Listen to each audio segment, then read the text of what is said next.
अब आते हैं इस सवाल पर कि भारत और इंडिया में से क्या सही है। संविधान सभा में इस पर खूब बहस हुई थी। यह हमारे संविधान का अनुच्छेद 1 है और उसमें लिखा हुआ है, India that is Bharat shall be A union of states. बड़ी इंटरेस्टिंग बात है कि उस समय डिबेट थी कि भारत का नाम भारत रखें या इंडिया रखें। कुछ लोगों ने आर्यव्रत भी कहा, आर्यव्रत कहा, कुछ ने हिंदुस्तान कहा, सब नाम चले। अंत में सहमति बनी कि नहीं, भारत और इंडिया ही ठीक है। नेहरू जी ने खुल के तो नहीं, पर नेहरू जी के पर्सपेक्टिव से जो बात वहां पर ज्यादा आई वो ये थी कि हमारे संविधान के बनने की प्रक्रिया में जो बहुत सारे एक्ट थे जो अंग्रेजों ने बनाए थे, जैसे इंडिया इंडिपेंडेंस एक्ट 1947 का है, 1935 का एक्ट था, उन सब में इंडिया का इस्तेमाल था।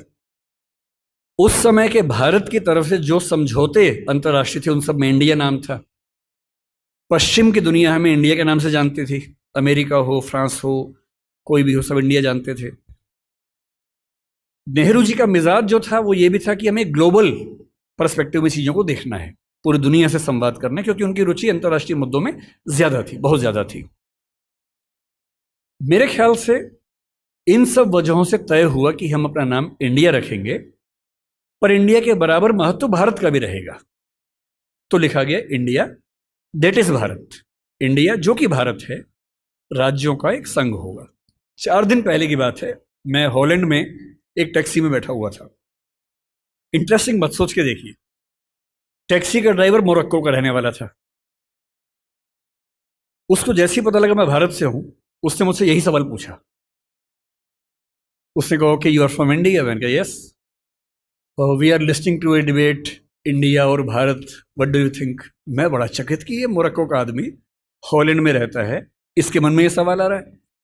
तो मैंने कहा कि ये तो राजनीतिक कारणों से हुआ है, लेकिन बात अपने आप में सही है। मैंने कहा जैसे बॉम्बे मुंबई हुआ, मुझे खुशी हुई, क्योंकि मुंबई की आबादी के लिए मुंबई में जो मजा है वो बॉम्बे में नहीं है। बॉम्बे तो अंग्रेजों ने नाम दिया था। कोलकाता को कैलकाटा अंग्रेजों ने किया, तो बंगाल के लोगों ने कोलकाता कर दिया उसको। दिल्ली को दिल्ली के लोगों ने दिल्ली कर दिया, दिल्ली ही बना के रखा हुआ है, DILLI, ये होना चाहिए। काहे के दिल्ली भाई, हम क्यों दिल्ली बोलेंगे दिल्ली को? ये सारे तर्क अगर सही हैं, अगर बर्मा का नाम म्यांमार होना सही है क्योंकि उनकी जनता की आवाज तो म्यांमार में है, बर्मा में नहीं है। श्रीलंका और सीलोन की डिबेट में वो अपने आप को सीलोन ना मानना चाहे, श्रीलंका मानना चाहें, क्योंकि उनकी भाषा श्रीलंका बोलती है। तो मेरे मन में सवाल बड़ा साफ आता है कि भारत इंडिया क्यों होना चाहिए।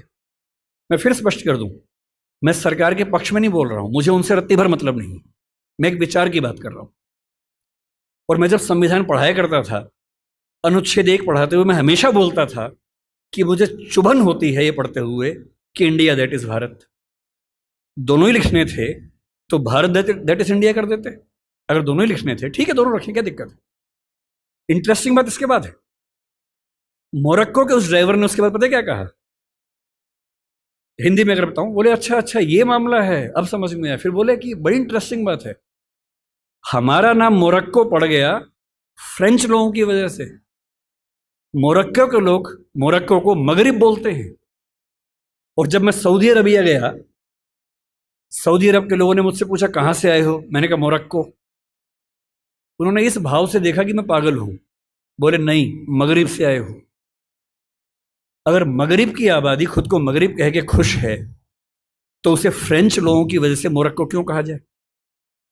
इंडिया शब्द वेस्ट ने दिया और बुरे भाव से दिया। उनकी नजर में इंडियन होने का मतलब है बहुत पिछड़ा हुआ होना, रेड इंडियंस, वेस्ट इंडियंस। तो आज ये क्यों हुआ?